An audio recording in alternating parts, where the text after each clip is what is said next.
प्रिय भक्तों, जय माता की। हिंदू पंचांग अनुसार श्रावण मास का अत्यधिक महत्व है और श्रावण मास में भी एकादशी का अत्यधिक महत्व है। श्रावण मास शुक्ल पक्ष की एकादशी को पवित्रा या पुत्रदा एकादशी भी कहा जाता है। जिन कन्याओं का विवाह नहीं हो रहा है या जिन स्त्रियों को पुत्र की प्राप्ति नहीं हो रही है, इस एकादशी पर भगवान विष्णु एवं भगवान शंकर की विधि विधान से पूजा करने पर कुंवारी कन्याओं का विवाह हो जाता है और निसंतान दंपत्ति को भी पुत्र की प्राप्ति होती है। पुत्रदा या पवित्रा एकादशी की कथा और पूजा विधि इस प्रकार है। भगवान श्री कृष्ण ने राजा युधिष्ठिर को सावन मास के शुक्ल पक्ष की एकादशी का महत्व बताते हुए कहा कि यह पवित्रा या पुत्रदा एकादशी है।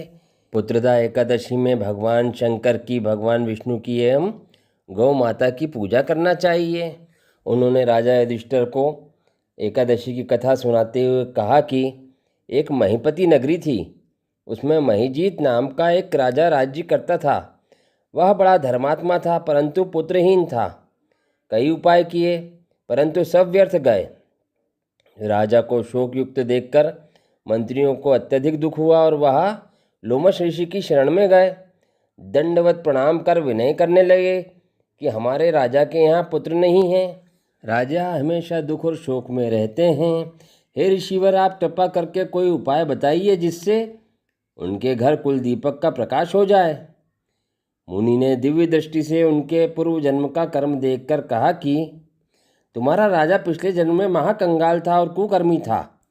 वह एक गांव से दूसरे गांव में घूमा करता था। एक दिन घूमते घूमते उसे कहीं अन्य जल नहीं मिला। वह एक सरोवर के नज़दीक पहुंचा और वहां एक प्यासी गाय जल पीने को आई थी। उसने लाठी मारकर उसे भगा दिया। उस महापाप से तुम्हारा राजा निसंतान हुआ। किंतु जिस दिन वह भूखा प्यासा रहा, रात्रि को चलते चलते जागरण भी हो गया। वह भूखा था, भगवान को स्मरण कर भोजन मांगता था।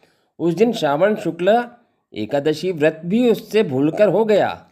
यह एकादशी पुत्र और धन देने वाली पुत्रदा एकादशी थी।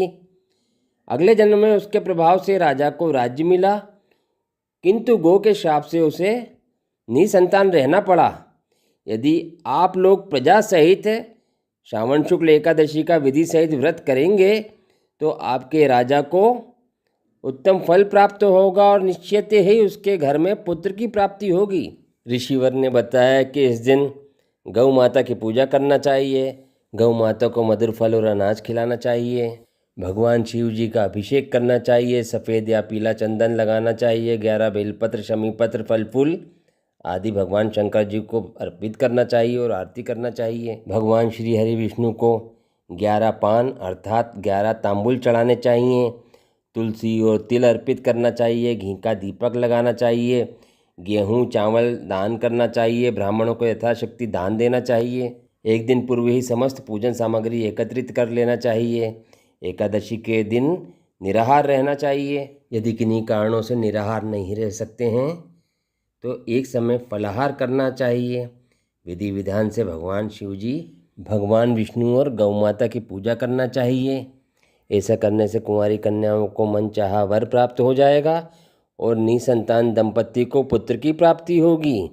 जय श्री कृष्ण।